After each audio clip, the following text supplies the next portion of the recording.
অন্যান্য খবরেও নজর রাখবো। মেটেলির দিকে নজর রাখতে হবে, কারণ সরকারি জমি থেকে অবাধে মাটি চুরি হয়ে যাচ্ছে। মেটেলি রাজ্য সড়কের পাশে মাটি চুরি। চালসা মেটেলি রাজ্য সড়কের পাশেই এই জমি, যেখানে অবাধে চুরি হচ্ছে মাটি।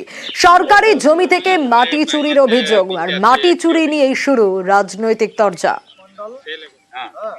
ये जगह टोटली ग्रैंड फ्लेवर का नीचे सरकारी जमीन घोषित किया हुआ है। प्राय 400 ट्रैक्टर से ऊपर यहाँ से माटी काट के यहाँ से लिया गया है। ये हमारा सब जो पावर स्टेशन बन रहा है सामने इलेक्ट्रिसिटी का, उसमें माटी फिलिंग का काम हो रहा है। और पुलिस का कैंप का जमीन का नीचे से नाक का तले से माटी चोरी हो रहा है। पुलिस का नजर यहाँ नहीं आया है, ब्लॉक प्रशासन का नजर नहीं आया है, बीएलआरओ का नजर नहीं आ रहा है। तो हम लोग क्या सोचे, यहाँ पे सब नेता का माध्यम से ये सब हमारा सरकारी ऑफिसर भी मिली भगत है कि हमारे बीजेपी बंधु ने जो एलिगेशन लगाया है, उन्होंने वो उनके पास ना कोई प्रूफ है। तो आप उस प्रूफ के साथ आइए, आप जहां कंप्लेन करना है करिए। अगर आप बिना प्रूफ के एलिगेशन लगाएंगे तो हम भी आपको छोड़ के बात नहीं करेंगे। आज एक गवर्नमेंट का विद्युत दफ्तर का एक बड़ा पावर हाउस बन रहा है। अगर कोई भी इलीगल काम हो रही है तो जरूर प्रशासन अपना काम अपने तरीके से जरूर करेंगे, स्टेप लेंगे। জলপাইগুড়ির মেটেলির ছবি তো দেখলে, অন্যদিকে হাতে নাতে মাটি চুরি রুখল ভূমি দপ্তর। ঝাড়গ্রামে সেখানে আটক আর্থ মুভার মাটি বোঝাই ট্রাক। ঘটনাস্থলেই মাটির গাড়ির মালিককে জরিমানা। দীর্ঘদিন ধরে ঝাড়গ্রামে সক্রিয় মাটি মাফিয়া এবার প্রশাসনের জালে মাটি চোর। মাটি কার কে নিয়ে যাচ্ছে, কে কাটছে, কে এখানে এখানে কাটছে আমার জমির মালিক। জমির মালিক পারমিশন আছে এইভাবে জেসিপি দিয়ে মাটি কেটে নিয়ে যাচ্ছেন?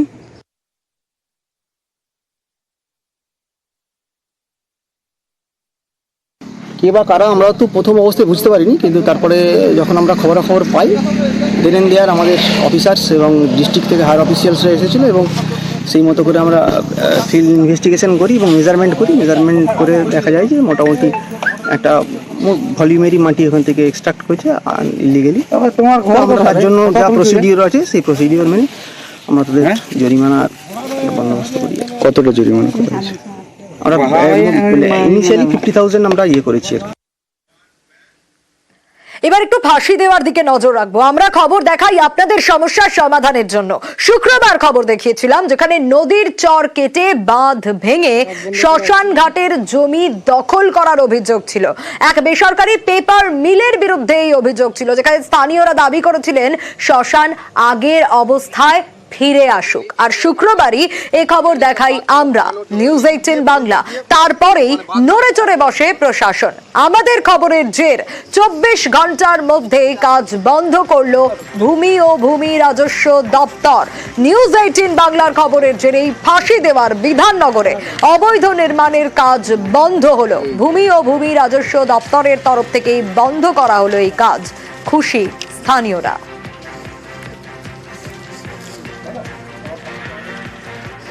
আপাতত কাজ বন্ধ করে গেল। ওইটাই চাচ্ছিলাম যে নদীর চরে এসব ভাঙাচোরা না হোক, এটা শ্মশান ছিল, শ্মশানই থাক। এখন সত্যতা দেখা যাবে, যেটা সত্যি সেটাই সামনে আসবে। একটা তো এখানে যা গ্রামবাসী করেছে সেখানে একটা সত্যতা আছে, তবে সেই সত্যটা আমরা পরবর্তীকালে যাচাই করে বলতে পারবো যে সত্যটার মধ্যে কত পার্সেন্ট একদম ঠিক আছে। আমরা যেটা গ্রামবাসী করলে আগামী সপ্তাহে মেশিন দিয়ে এসে মাপ করে টোটালি ডিমার্কেশন করে দিয়ে যাবে, তখনই বোঝা যাবে কোনটা নদীর ল্যান্ড আর কোনটা আমাদের ব্যক্তিগত সম্পদ। আপাতত বন্ধ আছে, আমাদের বিলর হিসাবে ক্লিয়ার ইনস্ট্রাকশন আছে, যতদিন না এটা আমরা ক্লিয়ার ডিমার্কেশন করছি ততদিন এটা ক্লিয়ারই বন্ধ থাকবে। পেপার মিল পক্ষকে বলেছি আপনারা অফিসে এসে সমস্ত কাগজপত্র দেখিয়ে। ঘাটালের ক্ষুদিরাম মেলা হবে কি হবে না, শুরুর মুখেই তো অনিশ্চিত ক্ষুদিরাম মেলা। কারণ জমি জটে ঘাটালের ক্ষুদিরাম মেলা স্থল নিয়ে হাইকোর্টে ঘাটালের জমি মালিক। মেলার 14 বছর পর আদালতে জমি মালিকের পক্ষে রায় কলকাতা হাইকোর্টের। ক্ষুদিরাম মেলা নিয়ে চূড়ান্ত দোলাচল ঘাটালে।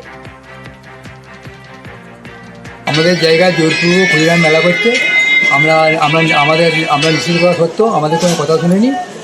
আর সেই জন্য আমরা হাইকোর্টে মামলা করেছিলাম। হাইকোর্ট আমাদের পক্ষে রায় দিয়েছেন যে আমাদের অনুমতি ছাড়া কোনো রকম ওখানে কিছু করা যাবে না। আমরা চাই এই মেলার যে সমস্ত প্যান্ডেল হয়ে গেছে এগুলি যত তাড়াতাড়ি সম্ভব খুলে দিলে আমরা প্রশাসনের কাছে অনুরোধ করছি।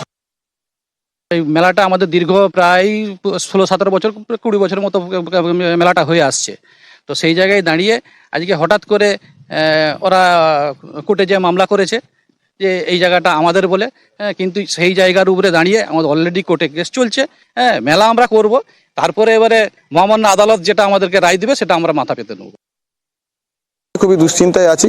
মহামান্য আদালত তার রায়কে আমরা মান্যতা দিই। ওই মেলা যেই মাঠে হয় সেই মাঠের মালিকের আবেদন, মালিকের কাছ থেকে পারমিশন নিয়ে মেলা করতে হবে, কিন্তু মালিক রাজি হচ্ছেন না ওই জায়গায় মেলা করতে দিতে। আমরা আজকে উচ্চ আদালতে আবেদন করছি।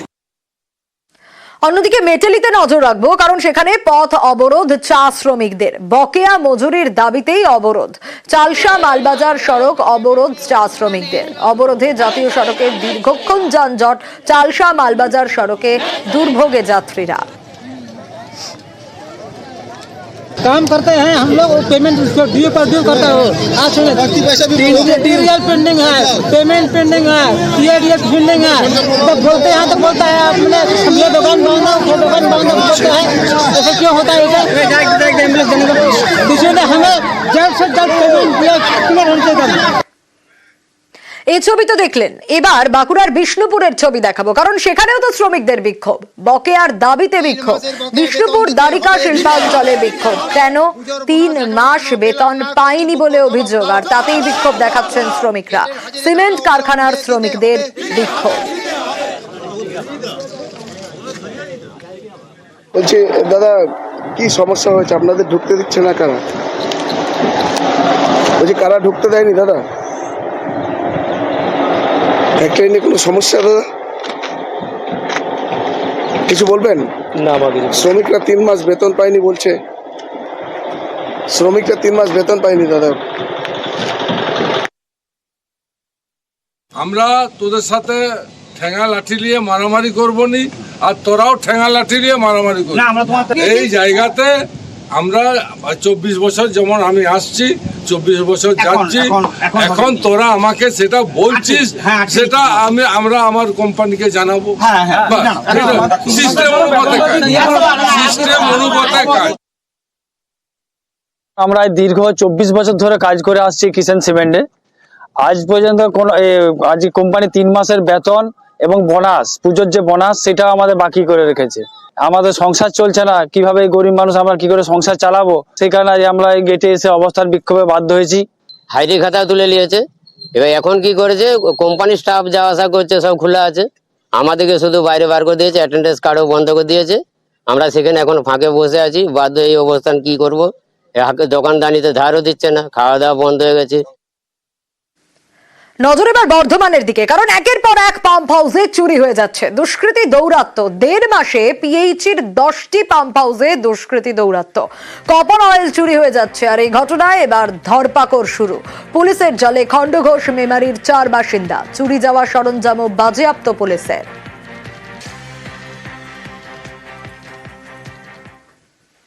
আমরা মেমারিতে একটা রেড করি। মেমারির ইছাপুর এলাকা থেকে একজনকে আমরা অ্যারেস্ট করি এবং তার কনফেশনাল স্টেটমেন্টের উপর বেস করে আমরা আরও 3 জনকে অ্যারেস্ট করি, এবং তারা এই কপার কয়েলগুলো যেখানে বিক্রি করে সেই রিসিভার হিসেবে আমরা আরও 2 জনকে অ্যারেস্ট করি। তাদের পজিশন থেকে তারা যে ইকুইপমেন্টসগুলো ইউজ করে এই কাজগুলো করতো সেগুলো আমরা সিজ করেছি।